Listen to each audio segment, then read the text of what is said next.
Marc-Olivier Herman a 30 ans. À la tête d'une puissante association, il mène depuis 2001 un combat insoupçonné.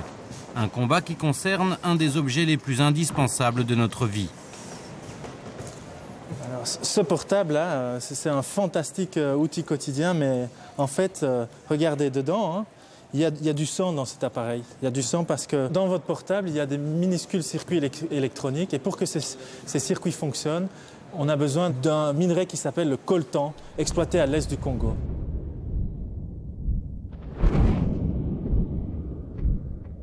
Il y a du sang des Congolais qui meurent à l'est du Congo dans un conflit atroce.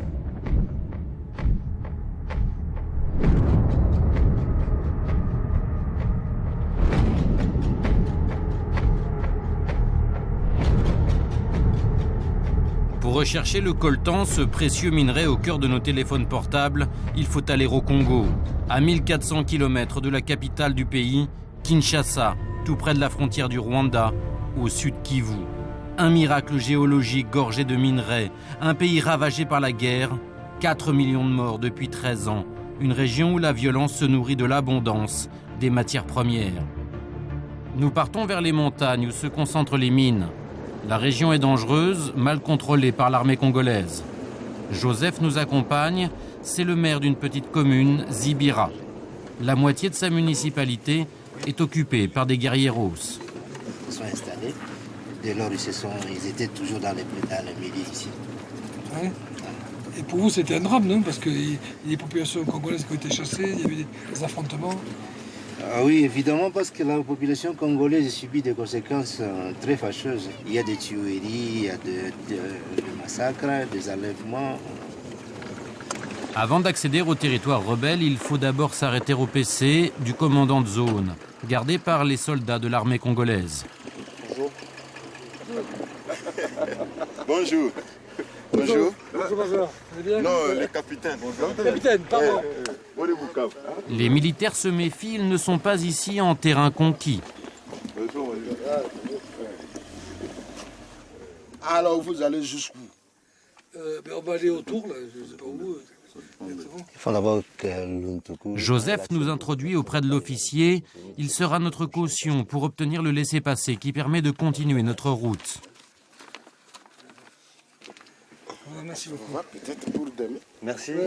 Demain, on en a bien. Un no man's land de quelques kilomètres. Et puis très vite, nous ne croisons plus personne sur le chemin. C'est que les paysans congolais n'osent pas venir jusqu'ici. Au fond de la vallée, après le pont, commence la zone contrôlée par les miliciens rebelles. Dernier barrage de l'armée congolaise. Une poignée de soldats contrôle le pont. Nous montrons le laissez-passer délivré par le commandant de la zone. Ils sont loin d'ici? À 2 km et demi. Vous les voyez de temps en temps? Ils arrivent, on le voit. Ils viennent se Mais faites bonjour ou... Ah, on se salue. Hein. Ça va? Quand ils passent, Il y a une bonne relation? Bonjour, bonjour. Ça va alors. Ok. Allez, bon courage. À tout à l'heure.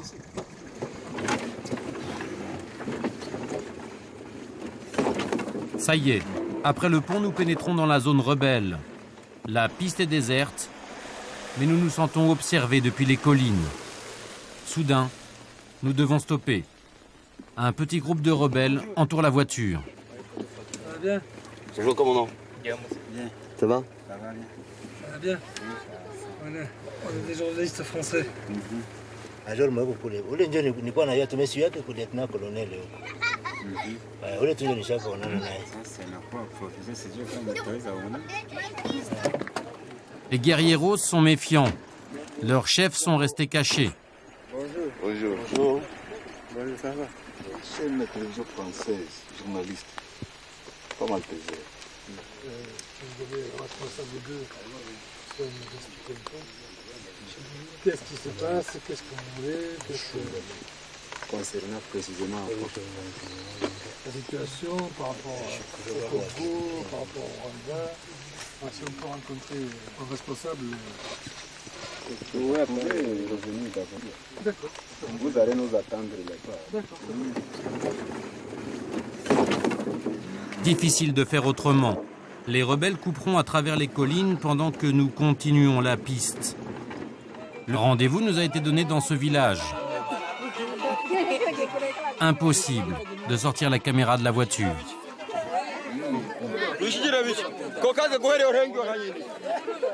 Les hommes transportent sur leur tête des sacs de minerais, sous l'œil des rebelles en armes, qui ne sont jamais bien loin. Jambo, ça va? Ça va, oui, ça va. Ouais. Marchez beaucoup? Oui, ça marche. Moi? Oui. Je suis normalement de FDLR. FDLR? Oui. D'accord. C'est calme? Oui, c'est calme. Pas de problème ici. Le FDLR, c'est le nom du mouvement rebelle. Ils viennent du Rwanda voisin et ils sont installés ici depuis 13 ans. Un habitant accepte de nous dire quelques mots des mines de coltan, à l'abri, dans la voiture. On n'a pas arrêté. Moi, je viens de vous dire qu'il y a l'insécurité. Pourquoi les gens creusaient? Les gens ont peur de creuser pendant la nuit. Ah bon? Mais les matières sont là. Mais dès qu'on évoque les miliciens, les bouches se referment. Comment ils vivent? Comment ils ont l'argent? Comment ils achètent leurs armes? Comment ils achètent leurs munitions? Avec les mines? Je ne peux pas témoigner ça. Ok, d'accord, reste ici, ok. Bon, je vais les voir, je reviens. Les chefs locaux acceptent de nous rencontrer dans une maison. Mais ils refusent d'être filmés. Beaucoup de ces hommes sont recherchés par la justice internationale. Ces rebelles rwandais, on les appelle les Interamwe. Ce sont eux qui ont commis le génocide au Rwanda en 1994. 800 000 Tutsis massacrés par des miliciens Hutus. Lorsque la situation se renverse, des dizaines de milliers de Hutus doivent passer la frontière congolaise de peur d'être à leur tour massacrés par les Tutsis. Parmi eux, les miliciens du régime rwandais déchu et les soldats qui ont perpétré le génocide. Une armée en déroute qui passe au Congo avec armes et bagages. Ce sont ces mêmes hommes que nous rencontrons aujourd'hui. Dissimulés sur nous un micro caché. Voilà, ben nous on est de la télévision française, on vient de Paris, on fait un reportage sur les mines. Les mines, ils sont partout ici. Ouais. Partout. Je sais, partout. Même jusque là, à Chabunda, partout, ici aux alentours. Ce sera tout. Les rebelles ont remarqué notre micro. Impossible de voir une mine, il faut partir. Sur la piste du retour, nous retrouvons les porteurs de minerais. Sur leur tête, ils transportent du coltan. Ils sont pressés de sortir de la zone pour aller vendre leurs marchandises, plus loin. Pour ces porteurs, à tout prix, éviter de se faire taxer de quelques billets par les miliciens rebelles. Ces malheureux ne sont pas au bout de leur peine. Alors que le pont devrait être pour eux synonyme de liberté, chaque porteur est racketté sous nos yeux. S'il ne faut pas filmer, c'est parce que ce sont les soldats de l'armée congolaise qui rançonnent leurs propres compatriotes. Une situation qui révolte Joseph. Le maire sermonne les soldats. Du coup, les porteurs s'enfuient sans demander leur reste.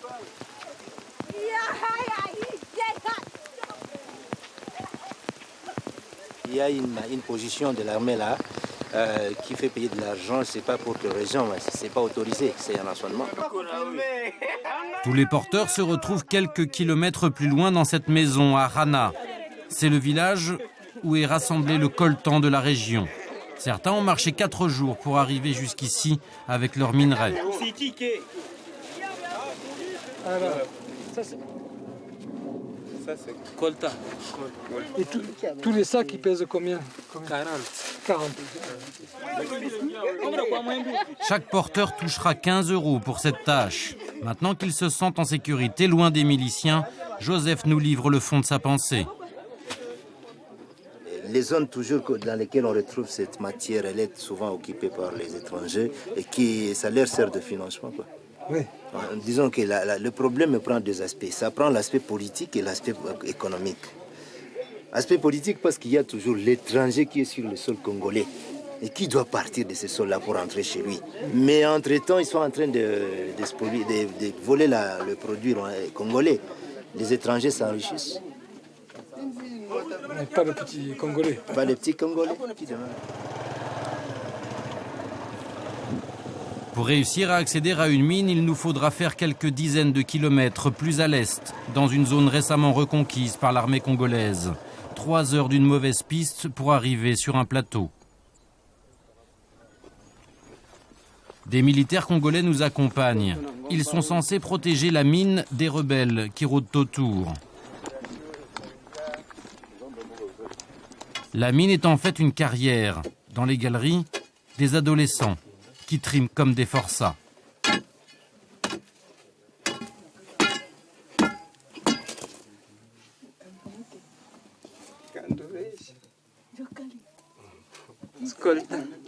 L'or noir du Congo, ce sont ces morceaux de roche collés à du calcaire. Tu sais à quoi ça sert le coltan? Non. On ne sait pas bien. On sait que c'est juste du minerai. Tous les jeunes valides du village creusent la montagne. Ils n'ont pas le choix. La mine est leur gagne-pain. Tu as quel âge? Certains sont même des jeunes enfants.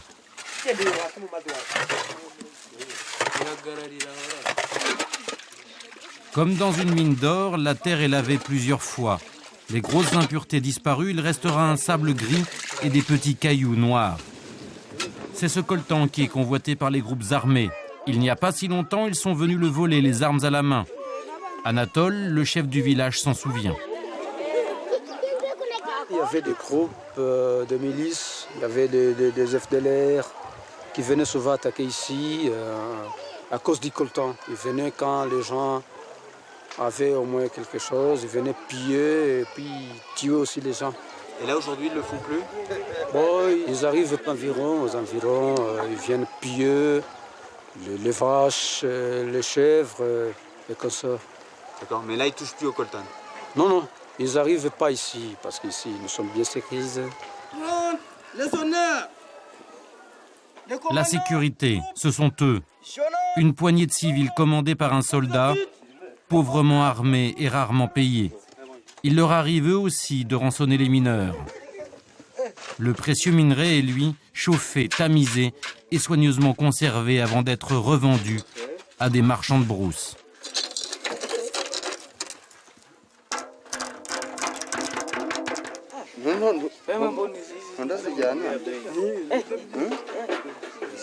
J'ai fait payer $10 ici. Ça c'est $10? Oui. Un peu moins de 7 € pour le contenu de cette boîte de conserve. Plusieurs jours de travail pour le mineur. Faute de route, l'avion est le moyen le plus fréquent pour transporter le coltan vers les villes. L'aéroport de Bukavu est une des plaques tournantes du commerce du minerai dans la région. Les avions sont presque tous de vieux Antonov soviétiques. Ici, on n'aime pas beaucoup les curieux. Nous filmons en caméra cachée. Les appareils font des rotations quotidiennes avec les zones minières pour les approvisionner en vivres et en matériel. Nous embarquons avec l'un d'eux.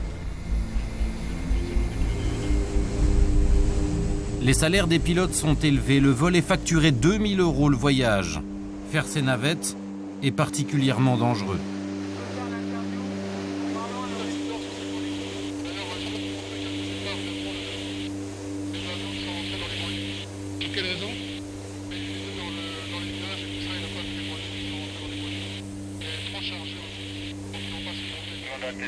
L'autre danger, ce sont les hommes armés qui pullulent dans la région.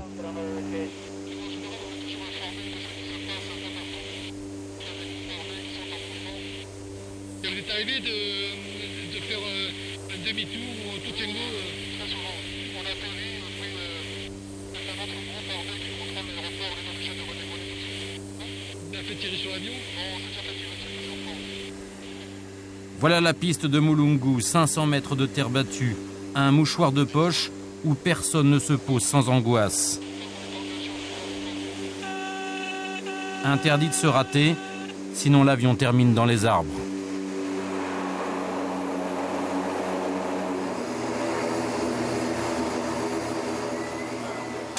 Sacs de farine, sucre, caisses de bière.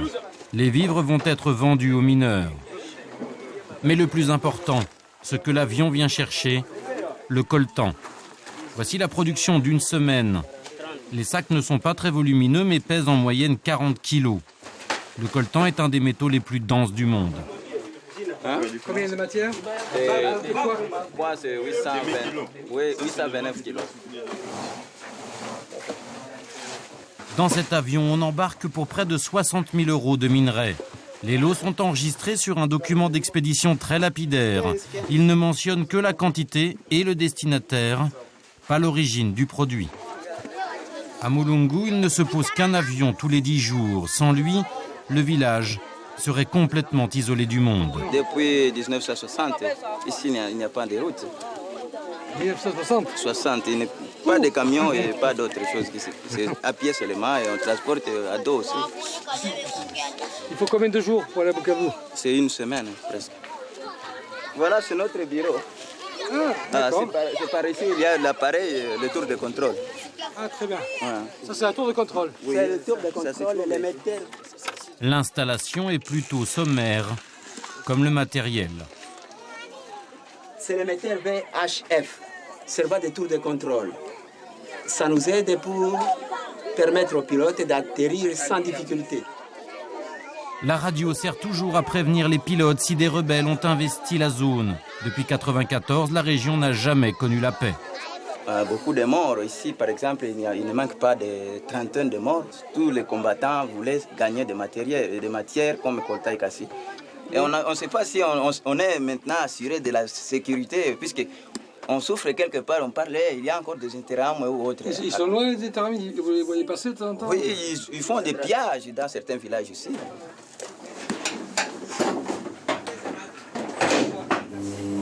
Il faudra moins d'1 heure pour rallier la ville.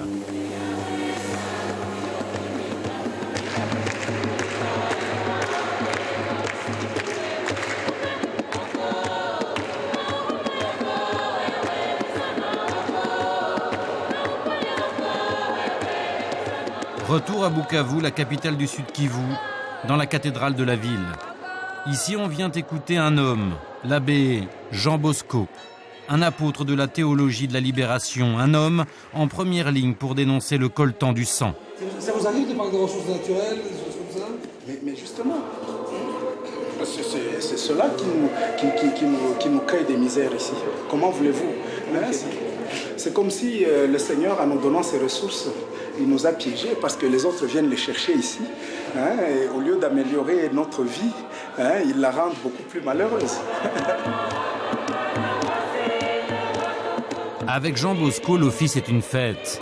Chaque fidèle attend un seul moment, le sermon de l'abbé.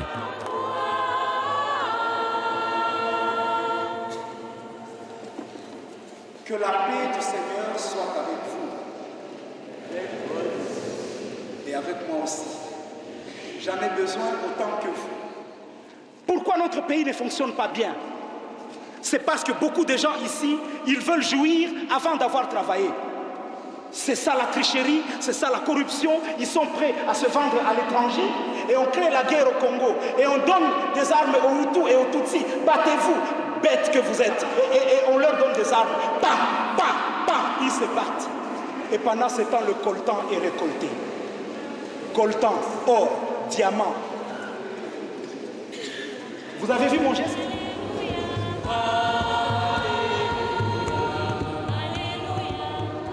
L'abbé est populaire dans la ville. Son cri d'alarme sait trouver un écho chez les plus misérables. Voilà. On nous pille et on organise la guerre pour pouvoir assurer le pillage. Mais je le dis, pour l'Occident, ce n'est pas une bonne chose. C'est-à-dire que l'Occident gagnerait beaucoup mieux, non pas par cette économie de prédation, il gagnerait mieux en aidant le Congo à décoller.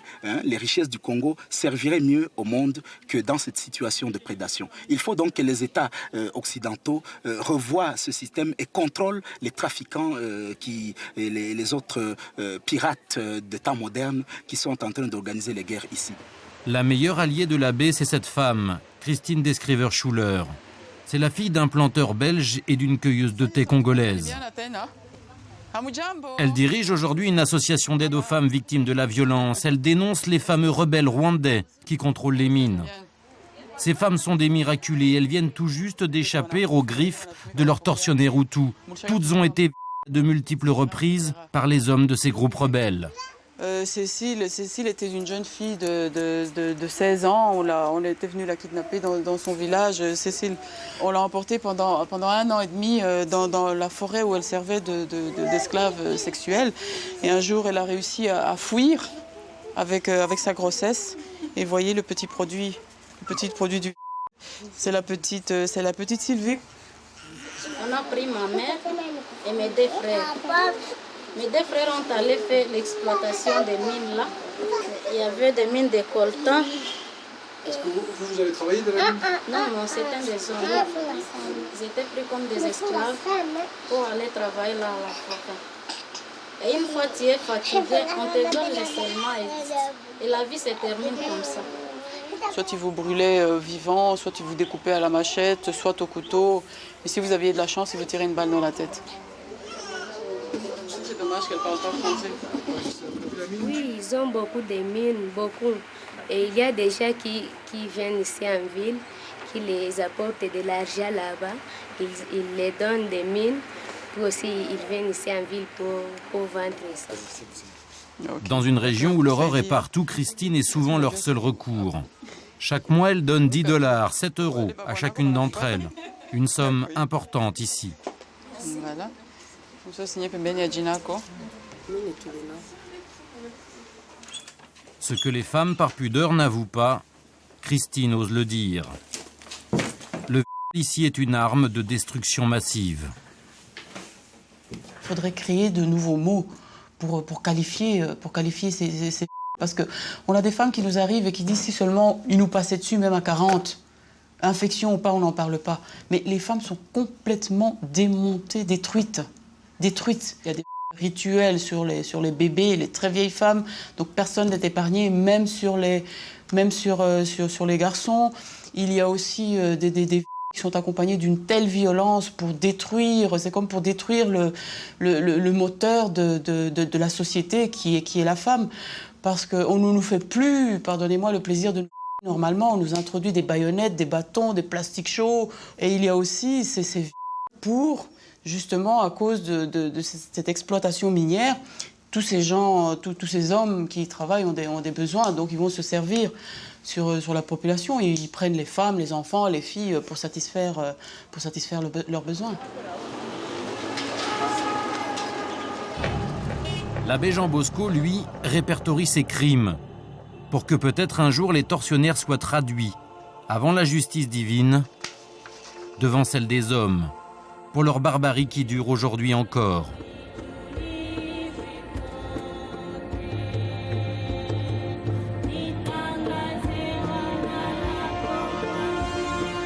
Comment des êtres humains peuvent-ils s'en prendre à des enfants sans défense, à des femmes éventrées, des femmes enceintes, pilées des têtes d'enfants et égorgées à l'arme blanche, hein, des personnes sans défense.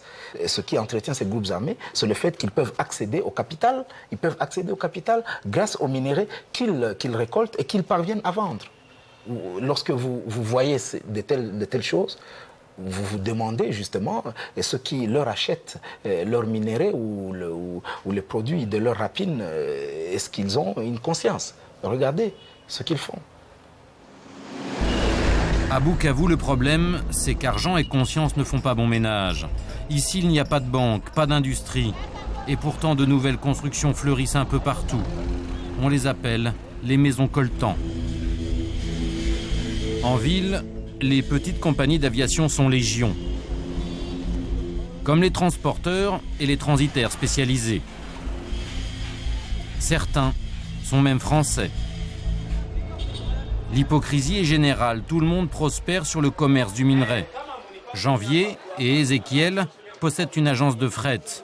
Ils approvisionnent les mineurs en produits de première nécessité. Ça, c'est du marchandise. Savon, allumettes, piles, etc. Donc, c'est pour qui? C'est pour les clients.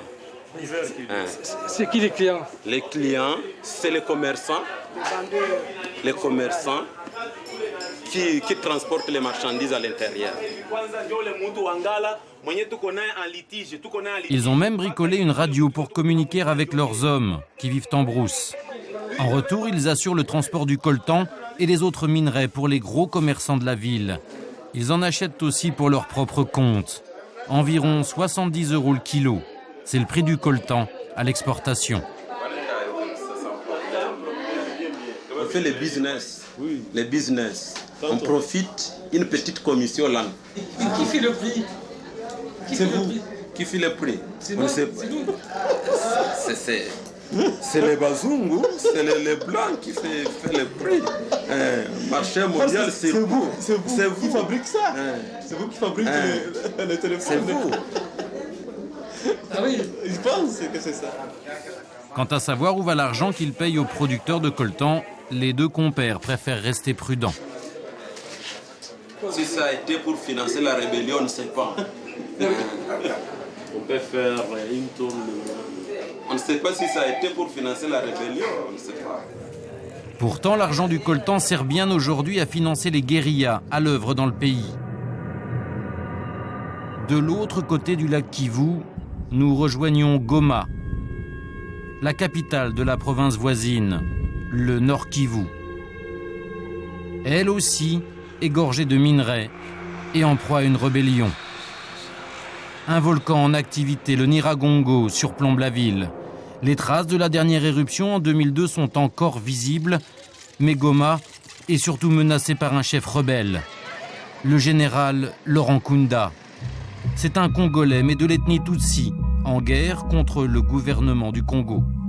Il a affronté l'armée congolaise à plusieurs reprises, en 2004, 2006 et en 2007. Il est recherché pour crimes de guerre. On impute à ses troupes massacres et exactions. D'abord, il vient piller nos richesses, il tue les personnes, il vole les téléphones, il viole nos femmes. Tout récemment, en septembre dernier, 400 000 personnes ont dû fuir la zone des combats où il opère. Laurent Nkunda, c'est l'archétype du seigneur de la guerre, assis sur des mines.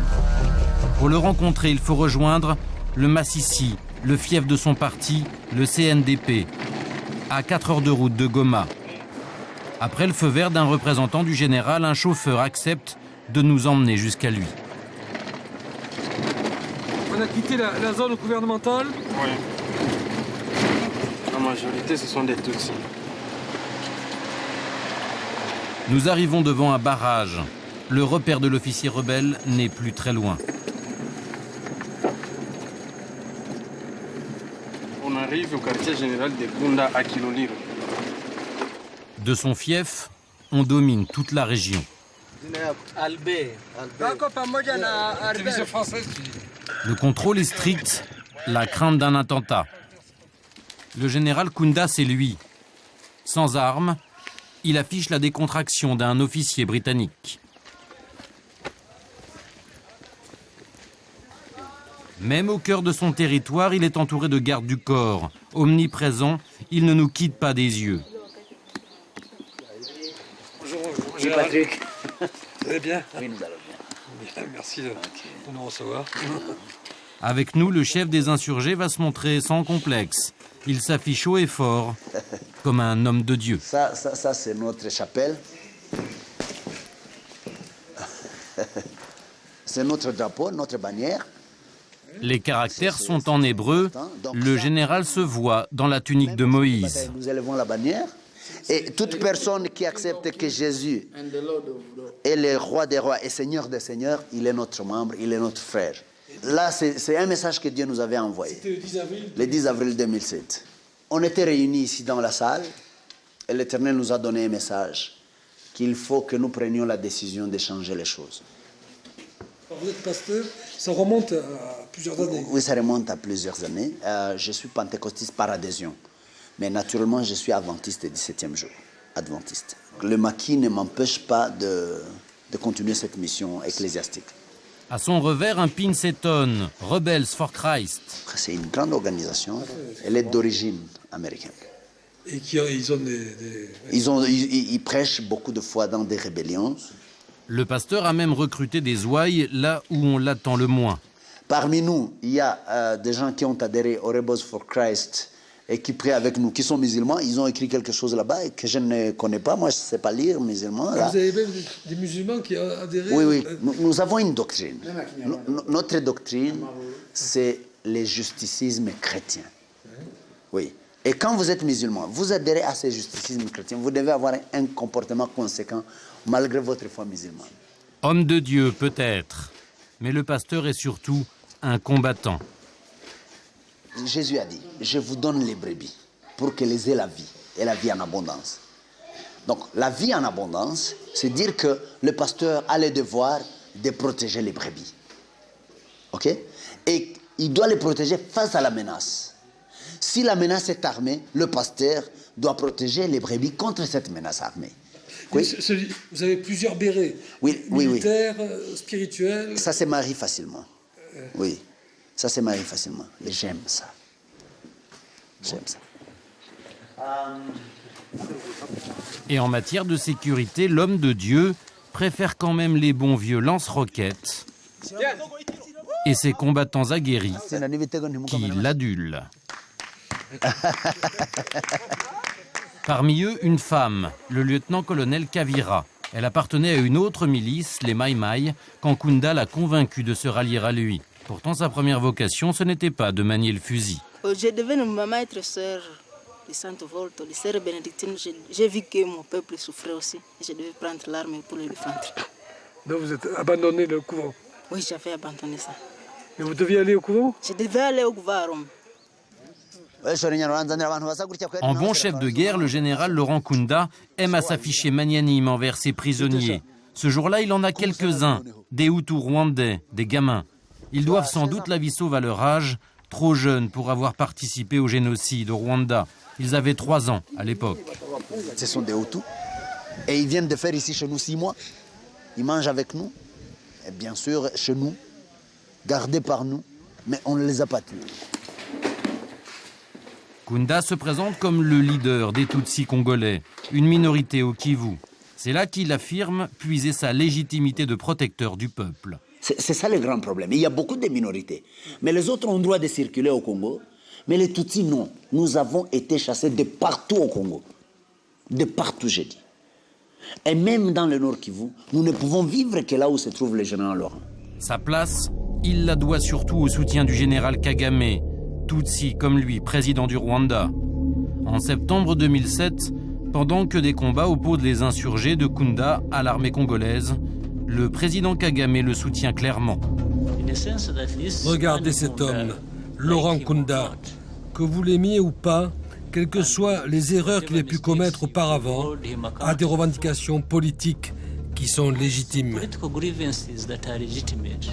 Un message clair, Kagame est bien le parrain de Kunda.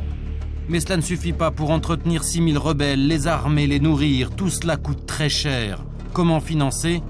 Les territoires contrôlés par le général abritent de nombreuses mines, d'étain d'or et de coltan. Pour vivre, vous exploitez les ressources des zones que vous contrôlez, les ressources naturelles. J'ai dit à mes gens, vous devez éviter d'être retrouvés dans un business minier.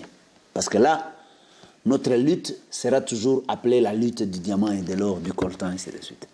Et nous avons tout fait pour être en dehors de ça.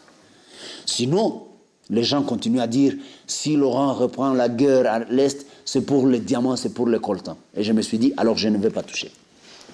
L'homme nie farouchement toucher au coltan, mais assure qu'il contrôle tout le système économique de sa région. Nous sommes un mouvement. Nous avons des membres qui comprennent que leur survie dépend de la réussite du CNDP. Et ces gens-là cotisent chaque mois de l'argent pour nourrir les militaires. À côté de ça, Massissi est très grand. Il suffit de sécuriser la population et la population produit. Il suffit que je fasse une sortie, une cérémonie, et j'ai tout ce que je veux demander. Le général aurait tout ce qu'il veut, sauf les mines, difficile à croire. Pour savoir si le coltan finance oui ou non sa rébellion, retour à Goma. Nous découvrons qu'une de ses proches relations, un ancien général rebelle, est impliqué dans le commerce du minerai venu de sa zone. L'homme est un de ses frères d'armes. Ils sont accusés d'avoir commis ensemble des exactions en 2004. Nous tentons de rencontrer cet homme devenu commerçant dans son comptoir, un entrepôt discret derrière une station-service qui lui appartient. Nous interrogeons un voisin. C'est vous qui avez le comptoir ici? Ici c'est fermé, il faut qu'on aille dans le comptoir. D'accord, allez. On vous suit.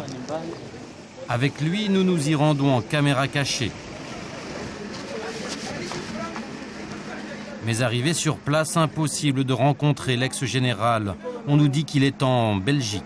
Il va le filmer, le comptoir. Non, mais on ne fait pas que ça, on fait C'est le Kivu. Les deux Kivu. Le Kivu. Moi, je trouve que ce n'est pas très important. Ce n'est pas très important.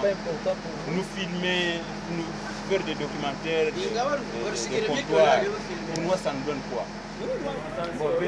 Au fond du bâtiment, il y a effectivement des sacs de minerais. Mais on ne nous dira pas d'où ils viennent.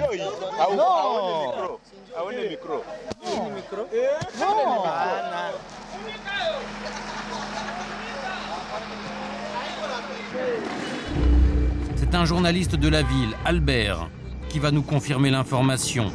Il a rencontré personnellement le général Kunda comme son compère, l'ex-général, devenu businessman. Il fut officier du ex-RCD du temps de la rébellion. Il prend le coltan dans le Massissi, dans le fief qui est occupé par l'ex-général dissident Laurent Kunda. Il va également à Walikale, dans des mines là-bas, pour avoir les coltans qu'il amène ici. On les traite localement et il exporte ça à l'extérieur du pays. L'ONU a tiré la sonnette d'alarme en 2003. Les métaux sont bien le nerf des guerres qui ensanglantent la région. Dans un rapport, elle a imposé un embargo sur les armes et dénoncé le financement des rébellions par la vente du coltan. Pour ramener la paix, il y a 18 000 casques bleus déployés au Congo. 5 000 sont installés dans la région et font face directement à la milice du général Kunda.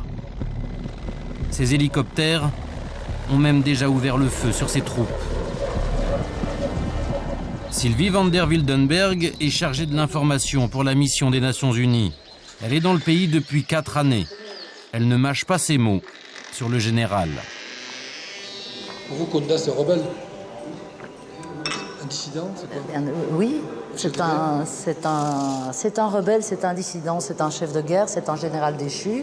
Il y a des violations de droits de l'homme graves, imputables à ces hommes. Monsieur Nkunda continue de recruter des enfants dans ses troupes. Il y a des enfants, on les voit, il les cache, ses commandants les cachent. Vous avez des cas avérés Bien sûr, nous avons des cas avérés, nous avons des cas de massacres, nous avons des cas d'assassinats ciblés de personnes sur simple suspicion de collaboration avec les combattants auto-rwandais. Sylvie van der Wildenberg n'a pas de doute. Ce qui finance cet état de guerre, c'est le commerce des minerais. L'une de leurs premières ressources sont des ressources du sous-sol qu'ils exploitent illégalement. D'où l'importance du rétablissement de l'autorité de l'État et du contrôle de l'État sur ces mines. Dans une région où règne l'anarchie, le trafic des minerais à bord de ces petits avions se déroule sous les yeux même des casques bleus. Sylvie van der Wildenberg n'en revient pas de la dernière manipulation d'une société de commerce de coltan. MPC, cette compagnie sud-africaine, utilisait 7 hélicoptères aujourd'hui bloqués sur le tarmac pour éviter tout contrôle sur le transport de ces minerais. Il était siglé Nations Unies, en toute illégalité bien sûr. Ça reste inacceptable et extrêmement choquant. Pour nous, Nations Unies, qui sommes là avec un mandat de protection des populations civiles et de soutien au gouvernement congolais, de savoir qu'il y a des opérateurs économiques qui osent utiliser le sigle des Nations Unies pour transporter leurs matières premières. L'ONU est impuissante. Ce jour-là, le représentant spécial du secrétaire général est de passage dans la ville. Nous profitons de la présence de son Excellence William Swing, un Américain, pour l'interpeller. 4 ans après le rapport de l'ONU, rien n'est réglé. Il se passe des choses abominables. Ouais, absolument. Des massacres absolument. Avec des... Je ne peux pas dire d'autres mots, des massacres avec des tortues. Nous lui parlons massacre. Il répond programme de formation de l'armée congolaise. D'abord, il faut finir le programme de formation. Petit à petit, on arrive. Mais entre-temps, il y a beaucoup de souffrance. Je suis d'accord avec vous. Et dernier point à propos des mines, dehors de coltan, cassitérite. Oui. Une bonne partie des mines sont sous le contrôle justement de ces groupes. Oui, c'est vrai. C'est vrai. Et donc alimentent les caisses de ces groupes. Oui. Alors, est-ce qu'il n'y a pas de solution pour au moins couper le supply financier Effectivement, il faut faire plus, il faut essayer d'aller contre eux. Et ce que nous essayons de faire avec l'affaire de ces. Mais c'est une honte pour le pays que les richesses naturelles sont volées comme ça par les groupes qui utilisent l'argent pour acheter les armes. Ce que le diplomate ne dit pas, c'est qu'il y a derrière ces guerres toute une filière de gros intérêts économiques. Nous retournons à Bukavu. Nous avons rendez-vous avec le PDG d'un des plus gros comptoirs de coltan de la ville, le groupe Olive. D'ordinaire, les patrons de ces comptoirs sont discrets. Mais si M. Nemegabé nous reçoit, c'est qu'il est président régional de la Fédération des entreprises du Congo, le MEDEF local. Il rassemble le minerai en provenance de nombreuses mines de la région avant de l'exporter vers l'étranger. Son comptable nous fait faire le tour du propriétaire. Malgré les recommandations de boycott de l'ONU, le business continue de plus belle. L'entreprise n'a aucun mal à placer son minerai à l'étranger. En ce moment, elle peut vendre jusqu'à 5 tonnes par mois. Les demandes et tout. D'ailleurs, personne qui peut avoir de produits à couvrir toute la demande. Il y a énorme de demandes partout. Ça, on n'en trouve pas beaucoup d'ailleurs. C'est ça. Vous n'allez pas couvrir les demandes? On ne peut pas couvrir. Non. Si quelqu'un vous demande aujourd'hui 10 tonnes ou 50, tu ne peux pas même l'avoir. Il n'y a pas même 100 kilos. C'est difficile. La demande des entreprises étrangères est là. Dans la réalité, il n'y a aucun boycott du minerai congolais. Quand on lui pose la question, le patron noie le poisson. Il y a ceux qui disent, nous pensons qu'il faut encore y faire de l'embargo à l'Est parce que nous soupçonnons, nous pensons que peut-être la production minière alimente l'insécurité. Bref, personne ne sait rien. Et apparemment, ça n'empêche pas les clients étrangers de passer commande, en particulier en Belgique, l'ancienne puissance coloniale. Les acheteurs qui sont traditionnels, c'est la Belgique, je suppose, non? Oui, la Belgique a toujours été un grand partenaire du Congo. C'est qui votre partenaire? Traxis, qui était Sogem à l'époque. Je crois que Traxis, c'est un groupe belge, français ou américain. Traxis, une société belge spécialisée dans les métaux rares. Cobalt, arsenic, mercure, magnésium, coltan. Sous son ancien nom, Umicore Sogem, elle figure sur la liste des entreprises incriminées dans le fameux rapport de 2003 de l'ONU pour avoir indirectement financé les guerres civiles au Congo.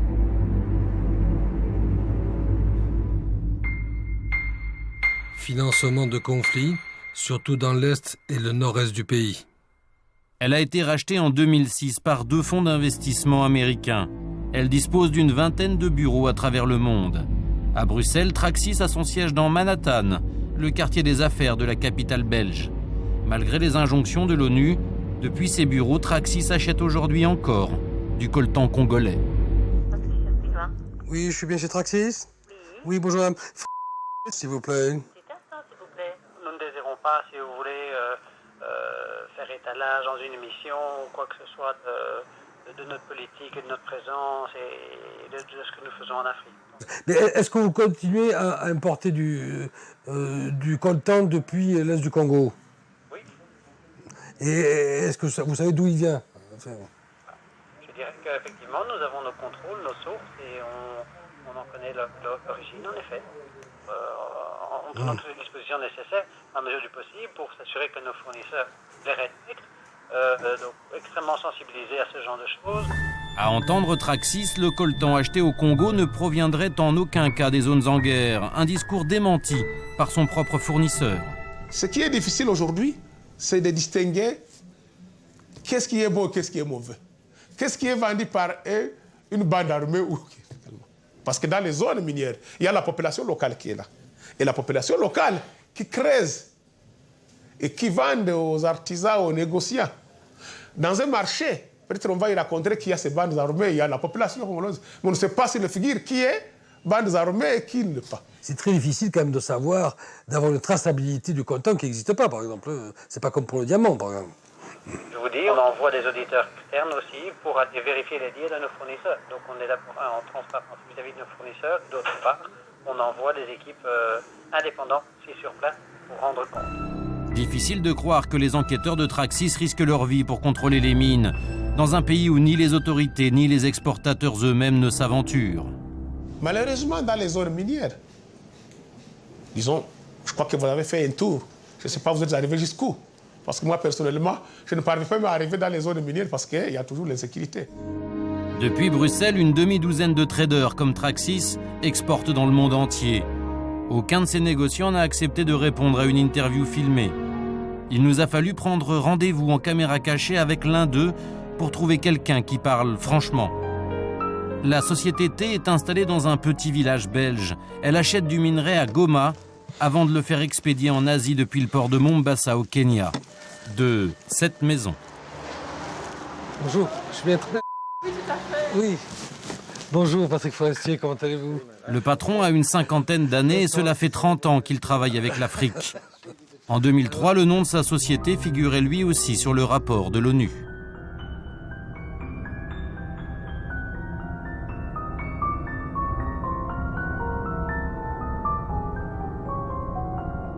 Vous avez été cité le rapport de l'ONU, vous aussi? Ah ouais, j'étais blanchi aussi. Les reproches étaient simples.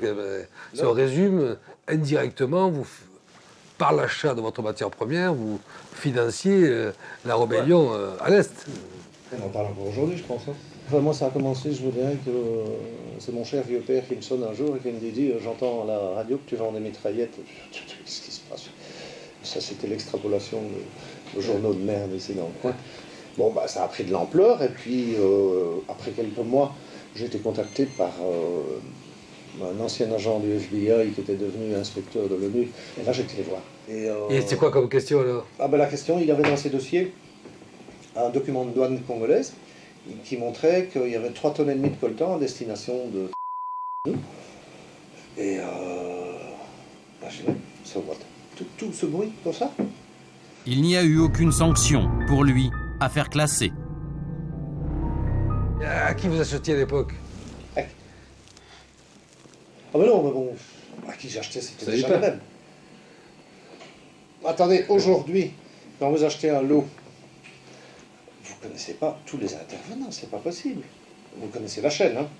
Les petits gars qui font 10 kilos, puis le petit gars qui en fait 100, et puis 500, et puis on continue, et puis on continue. Vous ne pouvez pas tous les connaître. Le fait que vous achetiez du coltan qui venaient des zones rebelles, les rebelles, ça leur permettait d'acheter des mitraillettes. Ouais. Ouais, non, c'est vrai. Non. Qu'est-ce qui s'est passé depuis 2003, depuis le rapport? Ouais. On a emmerdé tout le monde, mais c'est rien passé. Rien n'a changé. Et d'ailleurs, le trader n'a jamais interrompu ses affaires avec le Congo. Qu'est-ce que c'est la dernière fois que vous avez fait un boulot de coltan? 15 tonnes, j'en ai fait un il y a... un mois, même pas. Ah ouais, Et vous l'avez expédié où? Chine. Chine? Et les Chinois ne vous demandent pas d'où vient le coltan? Si, ils savent que c'est de l'Africain. Ils s'en foutent complètement. Le coltan congolais va en Chine. Sur 1 milliard de téléphones mobiles produits chaque année dans le monde, 500 millions sont fabriqués en Chine, la moitié. Et la plupart des grandes marques internationales comme Motorola ou Nokia y sous-traitent une partie de leur fabrication. Mais pour le militant des droits de l'homme, Marc-Olivier Herman, ce pays n'est pas seul impliqué, loin de là. La Chine, elle produit pour qui? Elle produit pour qui? La Chine, c'est l'usine du monde. Elle produit pour nous, la Chine. Et d'ailleurs, même les sociétés qui produisent en Chine, bien souvent, ce sont des filiales de grandes sociétés occidentales. Donc, c'est trop facile de dire que le problème, c'est les Chinois. Non, les Chinois, c'est nous.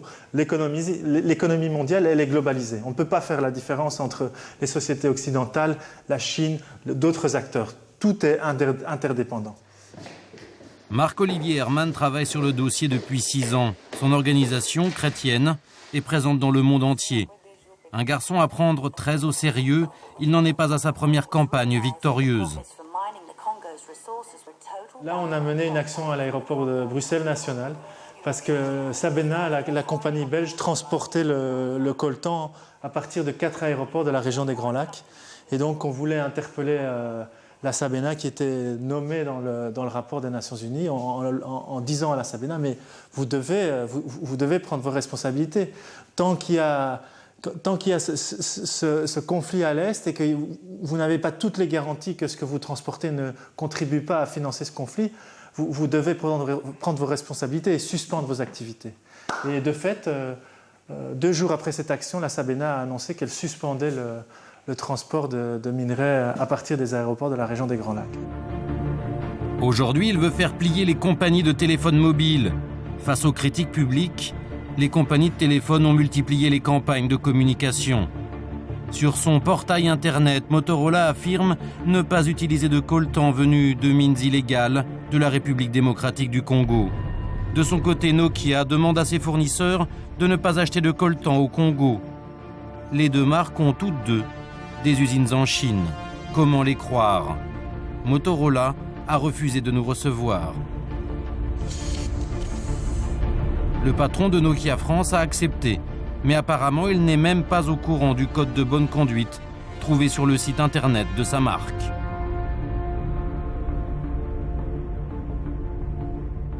Parce que vous savez qu'il y a pour les téléphones, les computers, un minerai assez rare qui s'appelle le coltan, et il y a eu un rapport de l'ONU qui préconisait l'arrêt de l'achat de ce minerai rare, le coltan, au Congo, parce qu'il alimentait la guerre et les massacres. Alors, Nokia, sur son portail, a une position là-dessus, il parle de cette affaire. Je suis absolument convaincu que si il a été décidé de ne pas utiliser ce minerai mondialement, eh bien, Nokia s'est complètement, a appliqué complètement cette mesure dans son processus industriel. C'est pas utiliser celui qui vient du Congo. Du Congo, enfin, en tout cas, respecter. Nous sommes, encore une fois, nous sommes l'une des entreprises, je pense, au monde qui sommes les plus, on fait partie des entreprises qui sont les plus attentives au respect de l'environnement. Produire, c'est bien, détruire, c'est pas dans nos valeurs. Et donc, je suis certain que nous respectons cette consigne ou cette règle de ne pas utiliser le tantal du Congo. Si les grandes marques de portables sont sûres d'elles, elles doivent pouvoir apporter la preuve que leur portable ne contribue pas à financer la guerre. Il faut apporter des preuves. Il ne suffit pas de faire des déclarations ou de demander à ses fournisseurs de ne pas se fournir dans les zones de conflit. Nous avons eu des discussions avec des dirigeants d'entreprises. Ils n'ont jamais pu nous apporter les preuves que des mécanismes de contrôle effectifs étaient mis en place. Ils ont publié des codes de conduite, mais on n'a jamais reçu des preuves qu'ils étaient capables de contrôler l'application de ces codes. En 2007, des milliers de personnes continuent de mourir autour des mines de coltan. Il existe encore le coltan du sang. C'est vrai, je tiens à la main un portable. Ce portable, je sais bien que le microprocesseur qui l'a fabriqué vient du coltan. Mais si ce coltan a été obtenu au prix du massacre de 10 ou 20 villageois, par le travail harassant de ces enfants qu'on fait travailler dans les mines, par ces groupes armés, ces Interahamwe qui travaillent dans les mines, cela devient immoral. Faut-il autant de violence, autant de sang pour mettre la main sur ces matières précieuses que le Seigneur est venu implanter sur notre terre?